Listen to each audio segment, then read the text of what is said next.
አይሁዶችን ረገምኳቸው በክህደታቸው ምክንያት በማርያም ላይ ከባድ ቅጥፈትን በመቅጠፋቸው ምክንያት ረግሜያቸዋለሁ ይላል።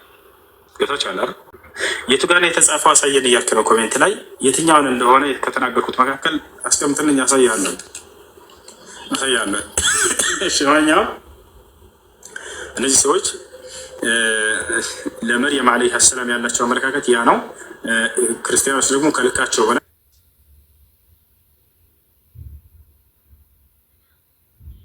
አምላክን የወለደችው ራሱ ማምላክ ነው ወደ ማለት ሄዱ። አምላክ አላህ ሱብሓነሁ ወተዓላ ይሄን በየቦታ ገለጸላቸው። መሲሁን አስተማረ የሚለው እንዳጠቃላይ በዚህ ነቢዩ ሙሐመድ ሰለላሁ ዐለይሂ ወሰለም መጥተው የአብርሃም የኢስሐቅ የያዕቆብን አምላክ የመሲሁን ሁሉንም እንዲሁ አምልኩ፣ ያንን አንዱን አምላክ አምልኩ ብለው ነው የሁሉንም ነቢያት አምላክ አንዱን አምላክ አምልኩ ብለው ነው ያስተማሩት ማለት ነው። የዝሙት ልጅ መሆኑን እያለ ይናገራል። እሺ እንደሱ ብለው አይሁዶች የተናገሩበትን ላሳየህ።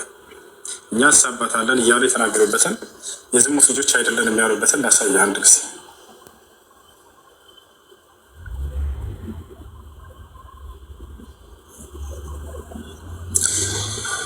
እሺ ጥያቄ ያለው እስከዛ ማሂር አለ? ማሂር አለ አለ። ሰላም አለይኩም። ወአለይኩም ሰላም ወራህመቱላሂ ወበረካቱህ። ደህና እንዴት ነህ? ደህና ዲኻ? ከዚህ በኋላ አልችልም ስታካልኩኝ አየዋር አስተምረ ምን አንተ አይ በቃ አንድ ኢንሻአላህ አንድ ከኛ እንድርህና በደንብ ትልኛለህ። ጥያቄ ያለው እሺ አንድ ጊዜ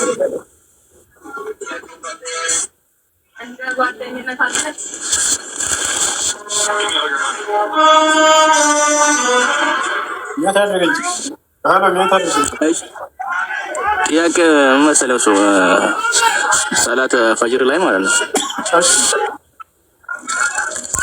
አፍደ ከተነሳ እንቅልፍ ማለት ነው። አሁን በእኛኛ ሀገር ፈጅር 5 ሰዓት 4 ሰዓት 50 ደቂቃ ነው አዛን የሚወጣው።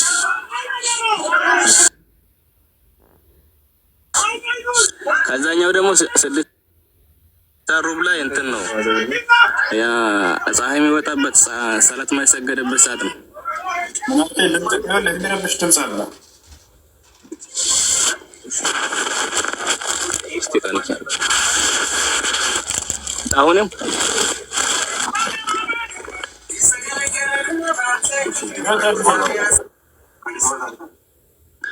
አሁንም አለ እንዴ?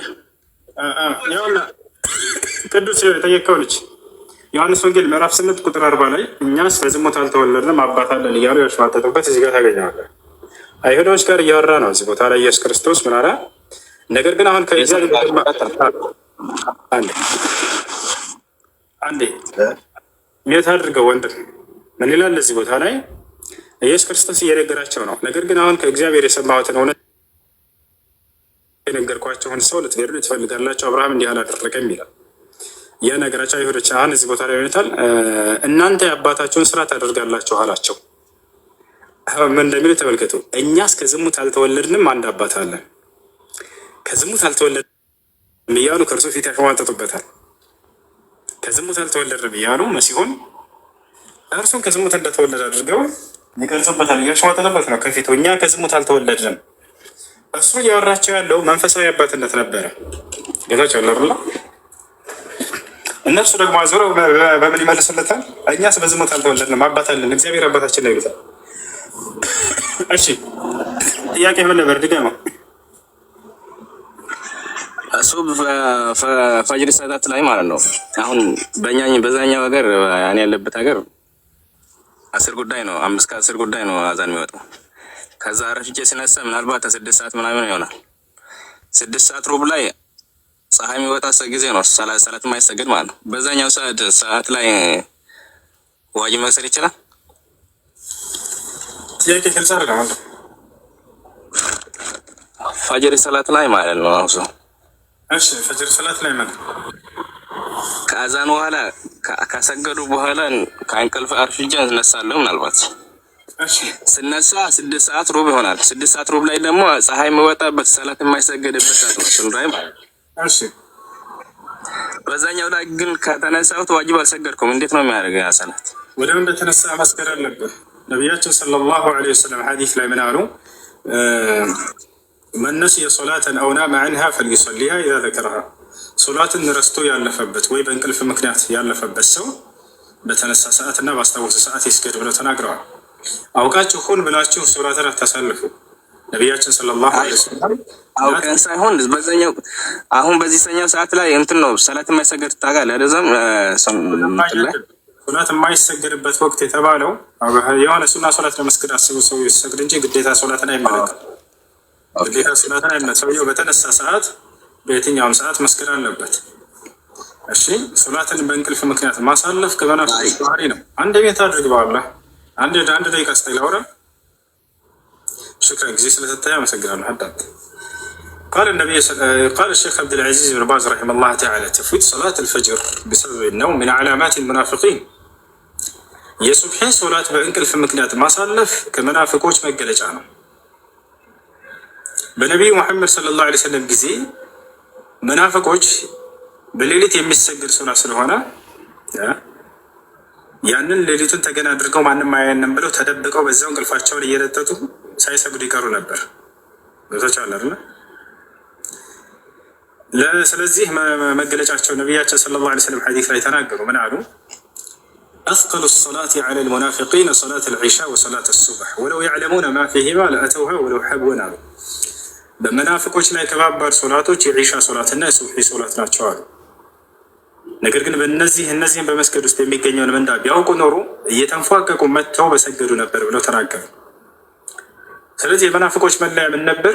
ጨለማን ተገን አድርገው እነዚህን በጨለማ ወቅት የሚሰገዱ ሶላቶችን የዒሻና የሱብሒን ሶላት ይቀሩ ነበር፣ ማንም አያየንም በማለት እንደነዛ እንዳትሆኑ አላርም ቀጥራችሁ ተኙ። ለተነሳ የዛኔ መስገድ አለባቸው። እሺ ሳታስቡት እንቅልፍ ወስዷቸው እስከሆነ እንደ መናፍቅ ትቆጠራላችሁ? አትቆጠርም። እንቅልፍ በቃ አንተ በጥረት አድርገህ አላርም ቀጥረህ ጓደኞች እንዳውሉልኝ አዳራ ቀስቅሱኝ ብለሃቸው ሳታስበው ይሄ ነገር ሳይሆን ቀረ እና ወሰደህ እንቅልፍ። የዛኔ ምንድነው ማድረግ ያለብህ? እንደ ኃጢአተኛ ትቆጠራለህ? አትቆጠርም፣ አውቀህ ስላላሳለፍክ። ነገር ግን የአዛን ድምፅ እየሰማ ቆይ አንዴ እሰግዳለሁ ቆይ አንዴ እያለ በዚያው ስልክ እያየህ ሊሆን ይችላል። ወቅትን አሳለፍክ አውቀህ ሆን ብለህ። በዚህ ጊዜ እንደ ጥፋተኛ የምትቆጠረው። ነገር ግን ሳታስበው እነሳለሁ ብለህ ተኝተህ እንቅልፍ አሸንፎ በዛው ወስዶ ከሆነ የዛኔ እንደ ወንጀለኛ አትቆጠርም። ግን በተነሳህበት ሰዓት ወዲያው መስገድ አለብህ። ነቢያችን ሰለላሁ ዐለይሂ ወሰለም ሲናገሩ መን ነሲየ ሶላተን አው ናመ ዐንሃ ፈሊሰሊሃ ኢዛ ዘከረሃ፣ ሶላትን ረስቶ ያለፈበት ወይ በእንቅልፍ ያለፈበት ካለ በተነሳ ሰዓት ያን ሶላት ይስገዳል። እሺ ጥያቄ አለ? ገጥል አንድ ደቂቃ ብዬ ይቅርታ፣ ብዙ ደቂቃ ተጠቅሜያለሁ። ሸፍ በለኝ። እሺ ሰላም አለይኩም። ወአለይኩም ሰላም። እሺ ጥያቄ ነበረኝና እዚህ አሁን ለምሳሌ ቸገረን አታየቱን ካላወቅን በምን አይነት መልኩ ነው እስከምናገኝ ነገር በምን መስገድ የምንችለው? መልካም። ለምሳሌ አንድ ሰው ዛሬ እስልምናን ተቀበለ፣ መስገድ ፈለገ። የሶላት ተግባራቶችን እዚያው እያየ ከሰዎች ጋር ይሰራል። ለምሳሌ መስጂድ ቢሄድ ሰዎች ይቆማሉ፣ በጉልበት መንበርከክ፣ ከዚያ በግንባር በመደፋት ቅያም፣ ሩኩዕ እና ሱጁድ፣ እነዚህን ነቢያቶች ሁሉ ሲሰሩባቸው የነበሩ የአምልኮ ስርዓቶችን ይህን ይሰራል አብሮ እያየ። ግን በዚያ ውስጥ የሚባሉትን አያውቅም። ይሄድች እንዴት ነው መስገድ የሚችለው ከተባለ በሶላት ተግባራቶች ላይ ሁሉ ዚክር ያደርጋል። እነዚህ ቀላል ናቸው። ሱብሃነላህ፣ አልሐምዱሊላህ፣ ላኢላሃ ኢለላህ፣ አላሁ አክበር እያለ እነዚህን እየደጋገመ ይላቸዋል። እነዚህን እየደጋገመ ማለት አተሕያቱም ላይ ሆነ እንዲሁም ሱረቱል ፋቲሓ በሚቀራበት ቦታ ላይ የትኛውም ሩኩዕም ላይ ስጁድም ላይ ሊሆን ይችላል። እስከኛው ድረስ ያንን ነገር ዚክር እያደረገ መስገድ። ሱብሃነላህ አምላኬ አላህ ሆይ ከጉድለት ሁሉ ጥራት ይገባህ። አልሐምዱሊላህ አምላኬ አላህ ሆይ ምስጋና ይገባህ ለአንተ። ላኢላሃ ኢለላህ አምላኬ አላህ ሆይ ከአንተ በስተቀር በእውነት የሚመለክ ሌላ አምላክ የለም። አላሁ አክበር አምላኬ አላህ ሆይ አንተ ከሁሉ በላይ ታላቅ የሆንክ አምላክ ነህ እያለ ሰውየው ይሰግዳል ማለት ነው። ይህን ይመስላል። የክርስቲያን ስጋውን ምግብ ቤት ክርስቲያን ስጋ ሰጠው ብትበላስ? እሺ የክርስቲያን ስጋ መብላትን በተመለከተ በዑለሞች መካከል ኺላፍ አለው። ወራጅሁን እና እኔ የማምንበትን ልንገራችሁ። እሱ ምንድን ነው? ሰሃቦች ራሱ ያጸደቁት ነገር ነው። አብዱላህ ብን ዑመር፣ አሊ ብን አቢ ጣሊብ፣ እናታችን አይሻ ቃል በቃል ብለዋል። እንዳለ ተፍሲሮች ላይ ታገኝታላችሁ። አይሁዶች እና ክርስቲያኖች ቢስሚላህ ወይም በአላህ ስም ብለው ካረዱ ይበላል። ከአላህ ስሞች በሌላ ስም ቢያርዱ ግን አይበላም። ይሄ ነው። ስለዚህ ሀገራችን ክርስቲያኖች ቢስሚላህ ብሎ የሚያርድ ካለ ወይም በአላህ ስም ብሎ አርዶ ቢሰጣቸው የሰው ችግር የለም ብትበሉ፣ ከአላህ ስም ውጭ ግን በሌላ ስም ቢያርዱ አይቻልም፣ አይፈቀድም። ይሄ ነው። ተእኩሉ ሚማ ዚክረ ስሙላሂ ዐለይሂ ይላል። የአላህ ስም ተወስቶበት የታረደ ከሆነ ብሉ። ወላ ተእኩሉ ሚማ ለም ዩዝከር ስሙላሂ ዐለይሂ ይላል። የአላህ ስም ሳይወሳበት የታረደ ከሆነ ግን እንዳትበሉ ብሎ ተናግሯል። እና ደግሞ መሰለህ አሁን ለምሳሌ እነሱ ያረዱት አሁን ለምሳሌ እነሱ ለማርያም ወይም ለመስቀል ምናምን ብለው ያረዱትን ነው እንጂ መብላት የማይችሉት እዚህ ምግብ ቤት ላይ ምናምን ነገር እነዚህ መብላት ትችላላችሁ ምናምን የሚል ነገር ሰምቼ ስህተት ነው። እኛ ነው ለማርያም ለመስቀል ምናምን ብሎ የታረደ አይበላም ማለት ነው እሱ። ነገር ግን ከዚያ ውጭ ያረዱትን ይበላል የሚለው እንትን ያስፈልገዋል፣ ዝርዝር ያስፈልገዋል። ቅድም እንዳልኩት በአላህ ስም ብለው ካረዱ ነው የሚበላው። ከአላህ ስም በሌላ ስም አይበላም። ከተራብን ምናምን ይላል ኮሜንት ላይ ሰው የሚበላው ካጣ። ለምሳሌ ከኢትዮጵያ ወደ ሳዑዲ እየሄድክ ነው፣ የመን ላይ ደረስክ ልበል። የመን ላይ ደርሰህ የክርስቲያን ምግብ ቤት ብቻ ነው ያለው። ህይወትህ ደግሞ አደጋ ላይ ሆናለች እንበልና ማለት ነው። ህይወትህ አደጋ ላይ ነች። ያን ካልበላህ ህይወትህ ልትጠፋ ነው፣ ልትሞት ነው። በዚህ ጊዜ እንድትጠግብ ሳይሆን ህይወትህን ለማትረፍ ያክል ብትበላ እንደ ወንጀለኛ አትቆጠርም፣ እንደ ወንጀለኛ አይቆጠርም። ህይወቱን ለማትረፍ ያክል እንጂ እስኪጠግብም እንዲበላ አይደለም። እነዚያ ሰዎች ከአላህ ስሞች በሌላ ስም ያርድ ከሆነ ማለት ነው። በአላህ ስም ያርድ ከሆነ ግን ገብተህ ድብና አድርገህ መብላት ትችላለህ፣ ችግር የለውም።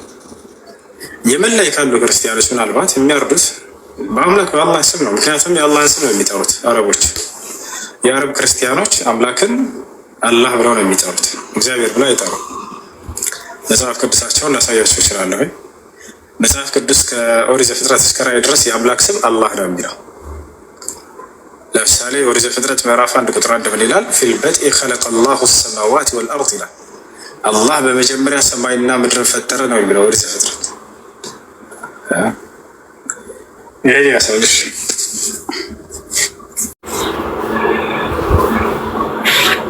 ቤዛ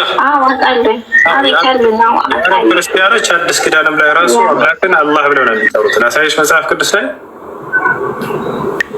እስኪ ከአዲስ ኪዳን አሳየኝ። እሺ ስላላወቅኩና መርሐባ አሳይሻለሁ። ኢየሱስ ክርስቶስ ራሱ አምላኩን አላህ ብሎ ነው የሚጠራው። የአረበኛ መጽሐፍ ቅዱስ ላይ ላሳያችሁ።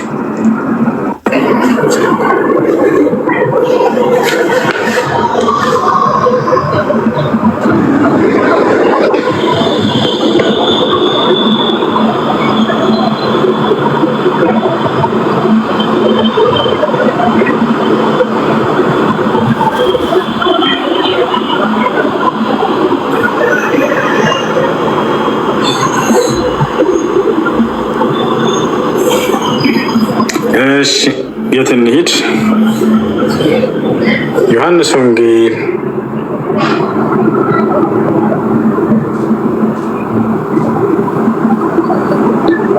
ምዕራፍ 1 እግዚአብሔርን እንኳ ያየው አንድስ እንኳ የለም ይላል አይደለ? ዮሐንስ ወንጌል ምዕራፍ 1 ስንት ላይ ነው? አሁን እሱን ሄዳችሁ አረበኛው ላይ ብታዩ አላህን ያየው አንድስ እንኳ የለም ይላል ቃል በቃል። አንድ ላሳያችሁ።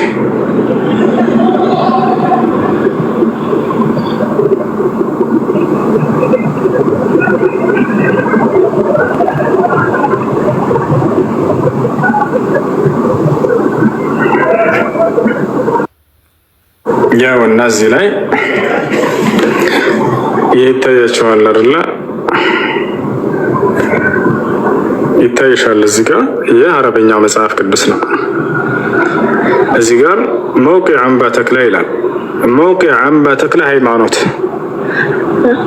አባ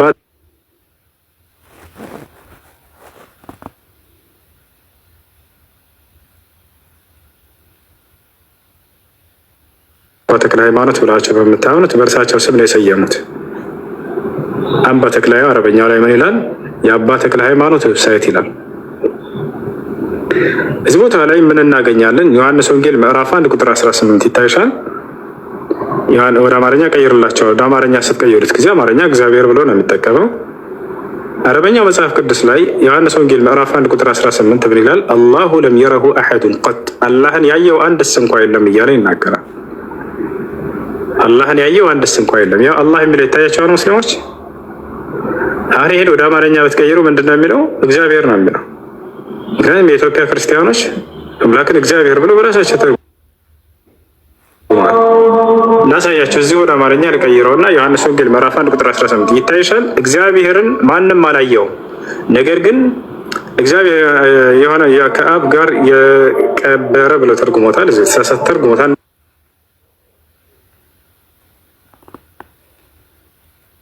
አጠቃላይ እግዚአብሔርን ያየው አንድስ እንኳ የለም ይላል። ነገር ግን ይህንን ወደ የአረበኛውን ሄዳችሁ ስታዩት ጊዜ አላህ ብሎ ነው የሚያስቀምጠው። ያው አላህ ብሎ ያስቀምጠዋል። እሺ እዚህ አዛን እያለ ነው እንደምትሰሙት። ወንድሜ ማሂር አለ፣ እንዲሁም ሌሎች ረመዳን አለ። ማሂር አለ አይደለ? ንዝትርም አለ